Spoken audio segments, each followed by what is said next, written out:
about what I will personally label the idiocy of Team USA women's basketball. Stephen A. Smith has shaken the sports world with a stunning revelation. Caitlin Clark has reportedly walked away from Team USA after being left off the Olympic roster. And this time the news isn't coming from whispers. It's coming from the most influential voice in sports media.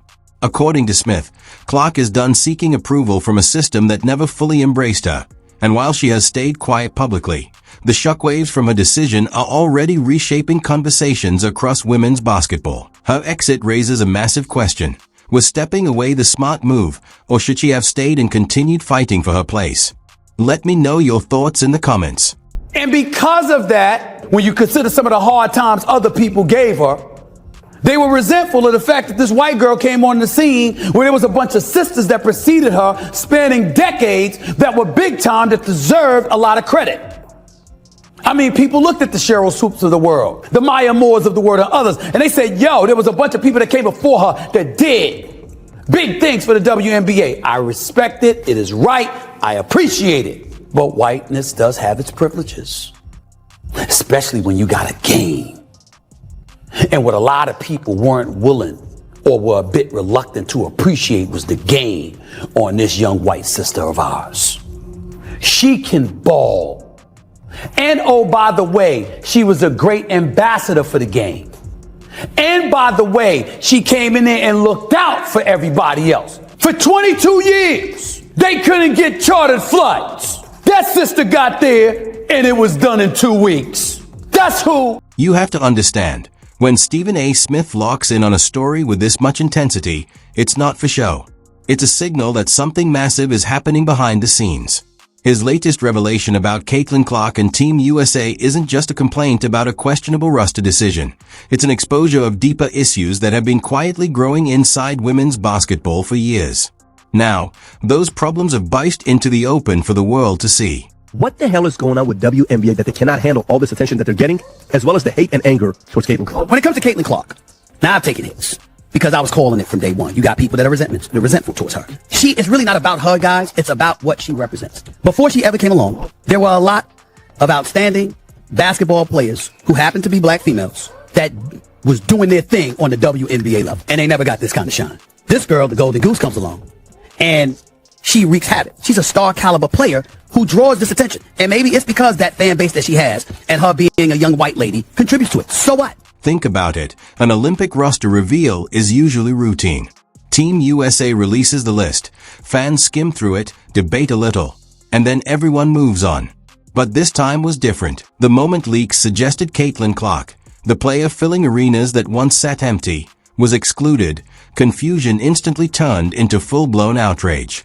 Fans, analysts, and even casual followers were stunned, struggling to understand how the sport's biggest draw could possibly be left off the biggest stage in the world. But are we really trying to grow the game? Because this is the most popular women's basketball player in the world, and it ain't close.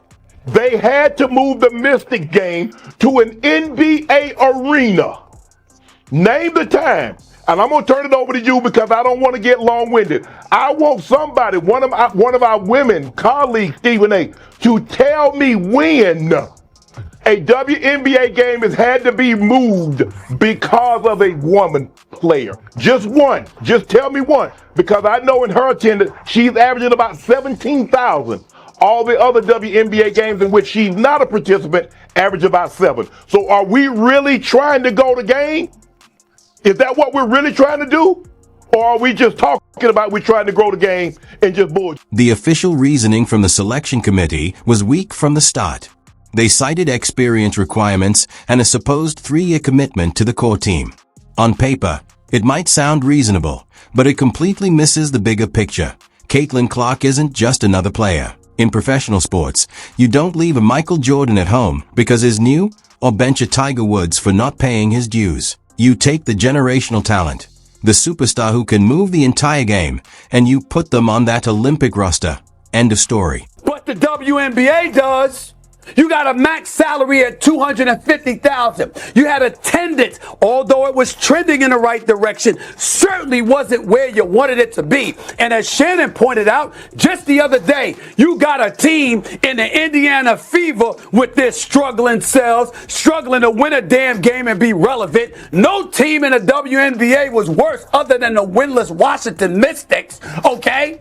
And they went from 4,000 in attendance to 17,000. This girl is box office. I said a rising tide lifts all boats. What you do, especially if you're Team USA and you're trying to be globalized, and there's an opportunity to globalize the WNBA brand. So people like Brittany Griner, God bless her soul, and others don't have to go to Russia in the off. Here's where the story turns truly shocking. Leaks revealed this wasn't a simple oversight, it was intentional. Sources close to the selection committee admitted they worried about how veteran players would react to Clark's superstar fame, fearing the media storm and attention she naturally brings. So instead of seizing a chance to grow the sport and elevate the team's global profile, they prioritized a handful of players' comfort. That's when Stephen A. Smith drew the line. He didn't just voice disagreement. He blasted the logic on national TV, tearing every excuse apart. His point was simple but brutal. The Olympics is a rare, global stage, the one moment every 4 years when casual fans tune in for women's basketball.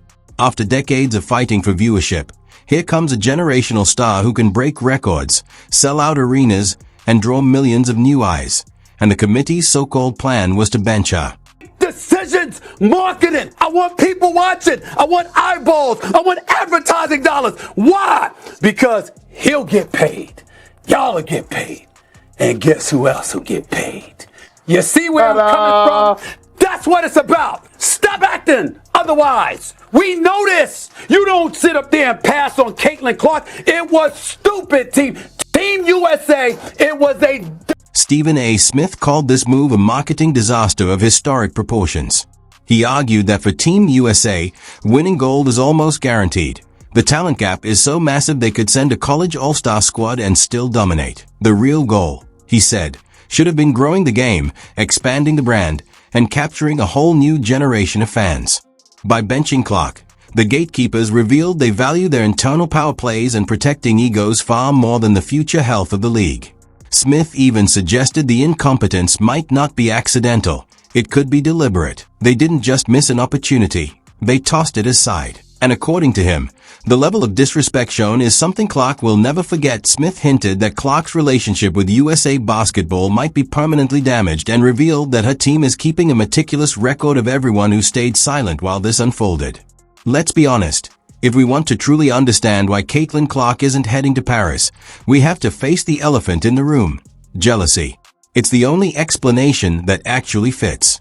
The warning signs came even before she played a pro game. Diana Taurasi, a legend, famously remarked that reality is coming for Clark, which sounded more like a threat than advice.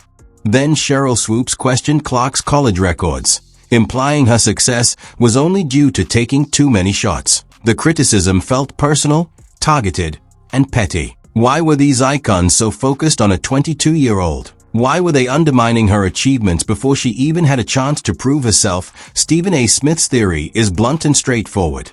The old guard is bitter about the spotlight Clark commands. Think about it. These veterans spent their careers in knee-empty arenas, flying commercial, grinding for little pay, and receiving almost no mainstream recognition.